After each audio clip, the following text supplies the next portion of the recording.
Hello, good morning. My name is Henry Torres. I'm a retired Chief Petty Officer, United States Navy. I was a navigator at the time. And today is Wednesday, July 23rd, 2025. And I want to talk to you about time and time zones, sort of thing. Interest to navigators and anyone else.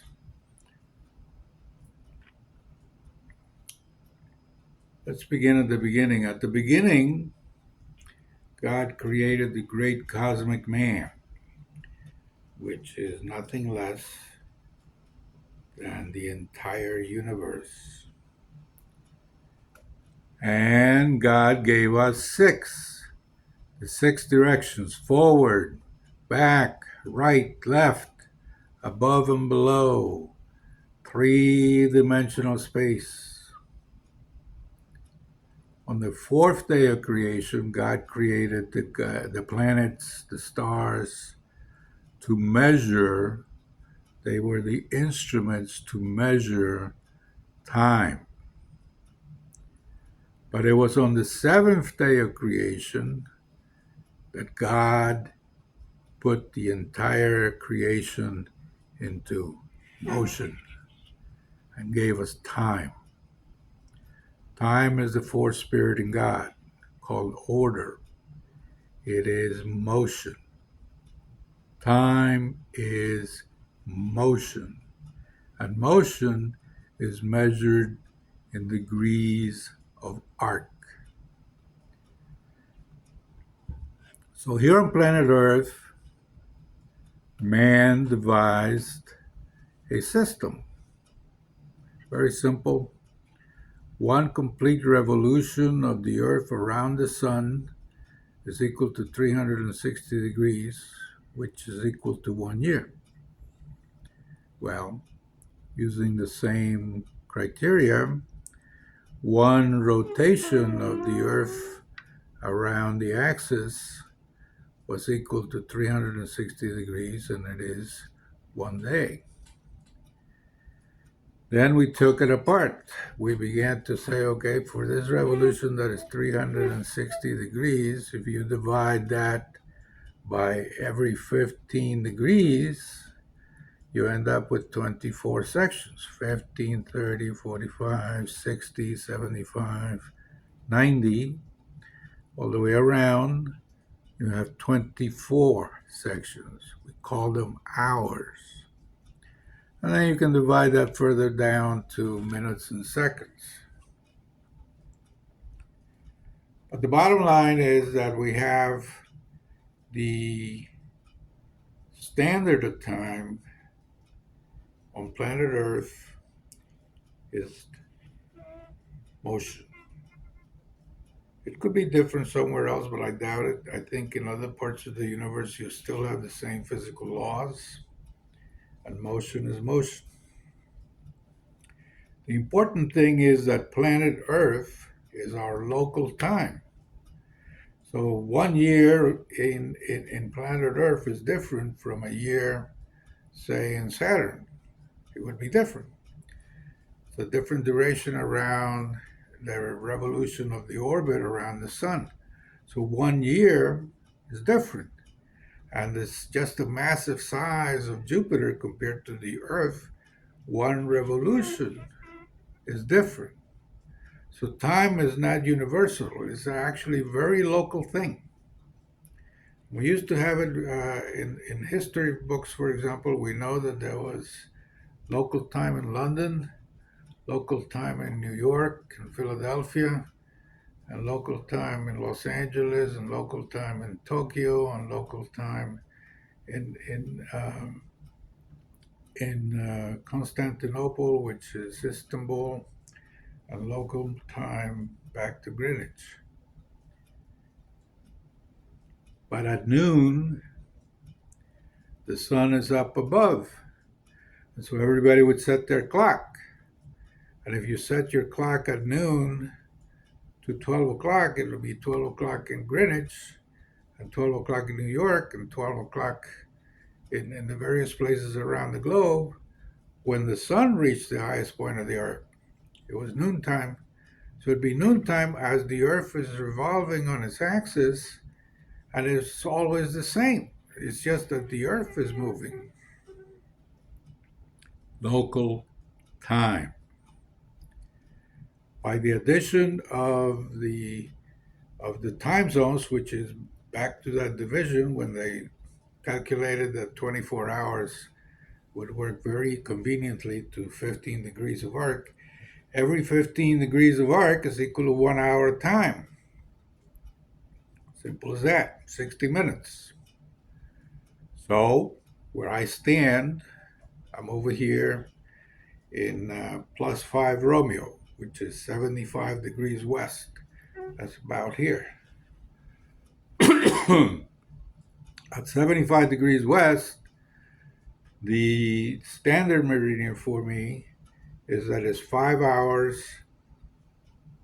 behind Greenwich.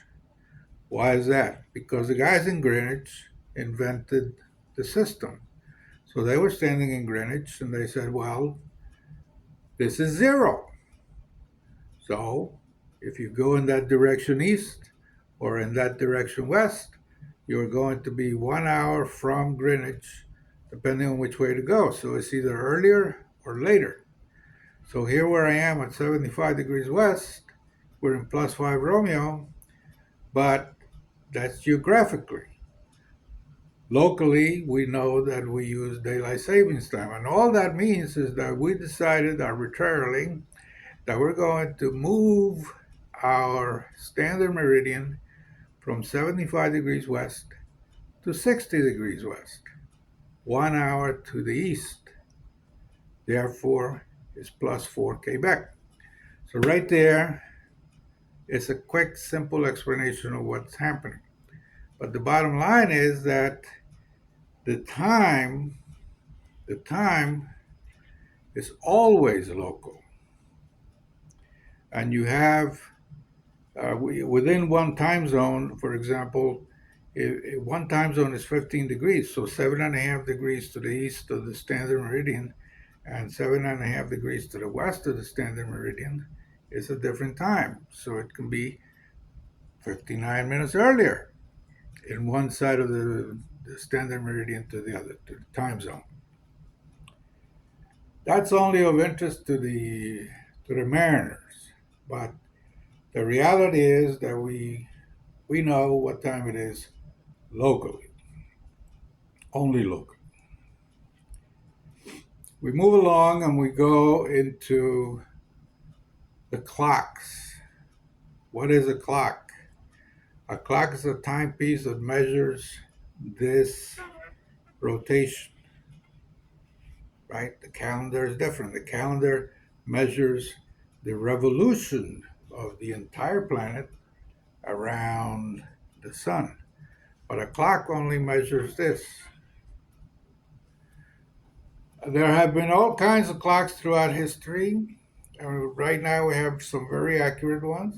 And the only reason that we adhere to these accuracies is so that we can bounce signals from the Earth to satellites.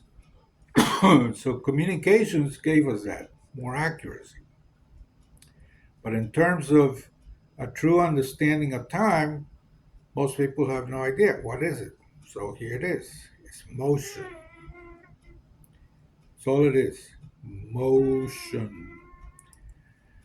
But there are all kinds of things that happen. And for example, when we go to space and we're traveling to Mars or you're going beyond that, and then you get into science fiction and you have these Star Trek voyages where the dialogue in the story is that we'll be in Starbase 4 in 2 weeks. Well, that's nonsense because the time standard is Earth. And out in space, you have a completely different thing. You cannot use the time standard of Earth. You have to use a different time standard because you are traveling through space. And so we don't know how to figure that out yet. Or at least to be able to communicate it into a TV show. Just understand it. Time is very important to the mariner. At some point in the future, we're going to lose the ability to have electricity. That's what I've always believed. So part of my reason for these videos is to communicate to the mariners how to navigate without electricity. And an understanding of time is extremely important to them because there's only one Earth. And we're going to have to move along. At some point, all of this will be changing. So an understanding of time is important. It's a very short video. This is sort of like part one in time. There will be others which deals with constellations and orbits of the sun. We will get more in depth with those. But in the next few minutes, I'm going to do another video concerning local apparent noon, which is totally dedicated to the sailor, but it's of interest to anybody who watches it. I am trying to pass on my knowledge to future generations who will not have the ability to simply look it up on the internet because it won't be here. So I recommend that anybody that watches my videos concerning navigation, you begin to take notes with pencil and paper and safeguard those notes. They will become very important. For the time being, I am simply going to say goodbye, and I'm moving along into something else in the day. I wish you the best this week, and goodbye for now.